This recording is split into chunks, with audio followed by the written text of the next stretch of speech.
Hello, it's Sarah from the Sarah Living Life YouTube channel, and welcome. I am currently on a really gorgeous layover in the Dominican Republic. We are in San Domingo, which is just so beautiful.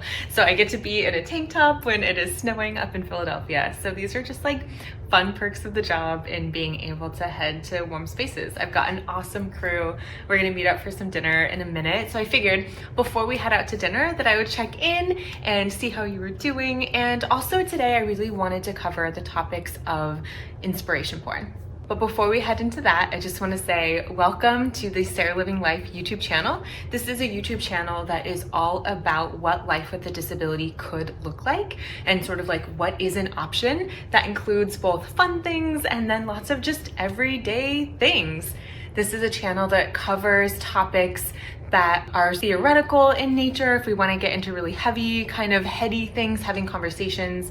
Some of it is also just like, come hang out when we go explore somewhere fun. And then other ones are just talking about relationships. So it really is just all these different facets of life, right? We are very beautiful, intricate, complex people. And this is just little snippets of what that looks like and then what the perspective of having a limb difference in that is. So thank you for being here. Thanks for hanging out. So for today, I really wanted to cover a topic of inspiration porn. I know that this is something that we sort of talked about in the initial video that we first dropped, but let's actually like deep dive into it today. So inspiration porn, ta-da! This is a term that was coined by Stella Young, and she was a fantastic disability rights advocate that was out of Australia. This is her here.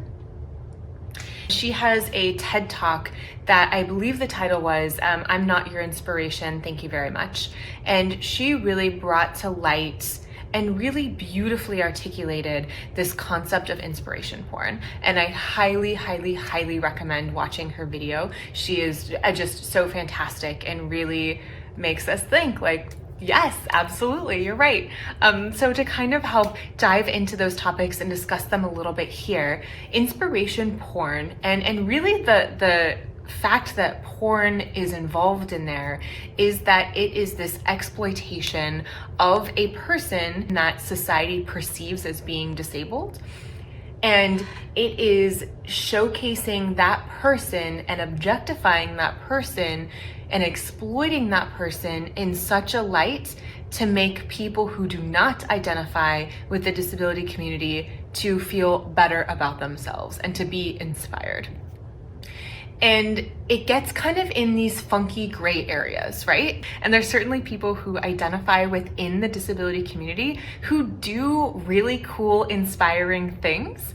And I think it's really wonderful to be inspired by them and the things that they do. And where I really see a line between a person like truly, genuinely being inspirational and like being inspiring and doing like fun, inspiring things. And then there's that line of like inspiration porn where it's being objectified is really the person themselves and how they want their story told. We all know the sort of headlines that we see in different media outlets of like varsity superstar takes girl with Down syndrome out to prom, and it's like this really heartwarming story on like, oh wow, like isn't he so amazing that like he took this girl to prom, and like it's meant to make us feel warm and fuzzy and like, wow, isn't that such a nice thing? Did that person want to go with the varsity guy? Did we ask her like what her story was, and like maybe she wanted to go to prom with her friends, maybe she didn't want to go to prom, and then like what was her avenue to prom? Like she didn't get to tell that story. The story was told about her by other people, and that the point of the story was to make us feel like warm and inspiring, where that really objectified her, that we didn't give that girl to share the story that she wanted to share, and whether she wanted that written about her or not, but the expectation is that she's supposed to feel good about that she's supposed to feel thankful that this happened to her. So many voices within the disability community of people who have had these experiences where stories were told about them share this like internal conflict where they're like, but wait, I didn't actually want any of these things, but now I'm supposed to feel good that they're happening, but I didn't really want them. And the story was written about me, but not in a way that I wanted it to be.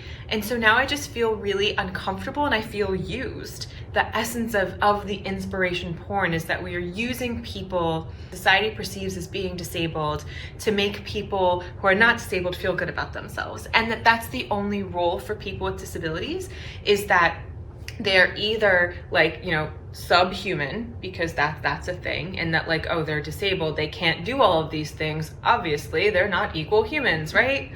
Ugh, those are topics we can talk about later.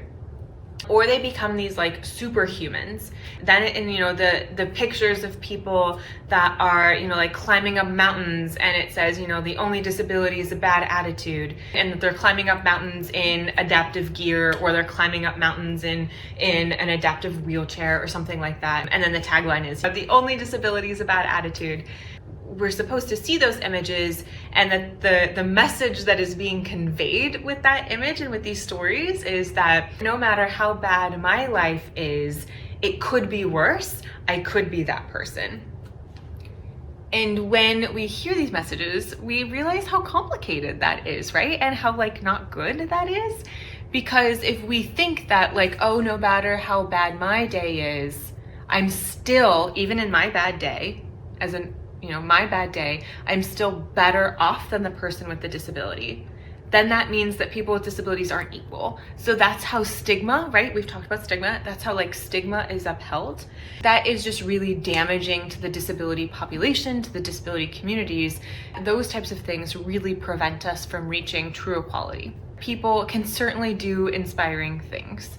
Just because inspiration porn exists, and that, you know, we shouldn't objectify people with disabilities. At the same time, this is where it gets gray, right? There's people who are doing things that are like actually really cool and inspirational. So that doesn't mean that just because a person truly wants to do something extraordinary because they want to and they want to do it and it makes them happy, then they should absolutely do that thing. But I feel like where the difference is that that person is choosing to do that thing, and then that person is choosing to tell their story.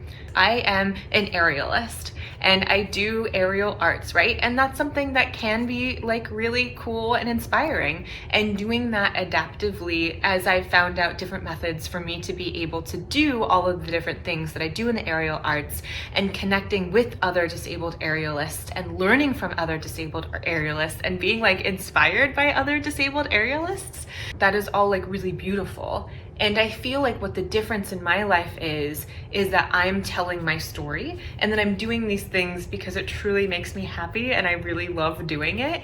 And to help build that pathway of like, if somebody wants to do these things, it's totally an option to do it. These are some of the strategies that I've done, and that maybe these strategies will be helpful, or these strategies will help like generate different ideas or create inspiration for different ideas of doing things that would work better for that person. So hearing that I'm using that word inspiring in both contexts, but I hope that there's sort of that clear delineation of like, you know, the person telling their own story versus the story being told about them. Inspiration porn, where the story's being told about that person, that there's lots of inflammatory language in there that's meant to drive and elicit emotion. And if I'm thinking about a video that was done about me specifically, and I was working with a group that was creating the video, there was lots of inflammatory language in there. You know, like Sarah was born with a rare congenital deformity. That is a sample of inflammatory language. And as soon as I read that, I was like, absolutely not. And that a way that I can be able to tell my story and help to take some of that like inflammatory language out of it is that Sarah has a congenital limb difference. That's it. And that's a way that we can still convey the importance of that message, in that I am doing things adaptively, but helps take that inflammatory language out. So some great questions that I really like to ask myself as I'm consuming media, and that I really hope that you ask yourself too as you're consuming media is, who wrote the story? Is the person who wrote the story somebody who identifies from within the disability community? If yes, then great. If no, then look further. Is this somebody who really consulted with and worked with people who identify within the disability community to help let them know whether their content was inspiration porn or not, whether their content was helpful or hurtful for the community? Then we're thinking about what is the work about? Is it about a person with a disability, or is it about a person helping the person from the disability community? Okay, so if it's about the person or the group of people who identify within the disability community, then great.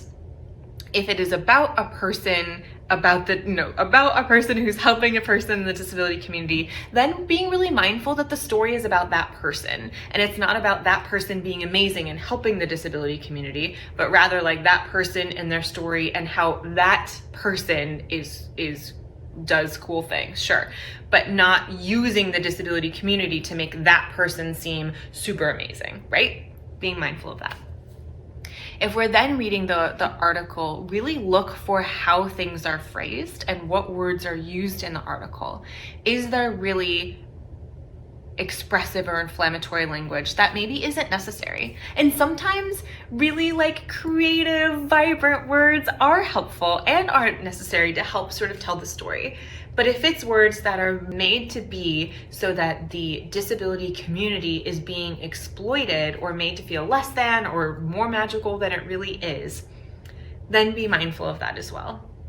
And with that, really take these types of questions, these 3 questions, as you're going through the different content, really kind of have those and know how to consume the media, like whether we take it a little bit, whether we want to seek out more sources, or whether we tell ourselves like, okay, I enjoy that story, but I also can understand and appreciate that there's other perspectives of the story and that it's really important for me to go seek out those other perspectives.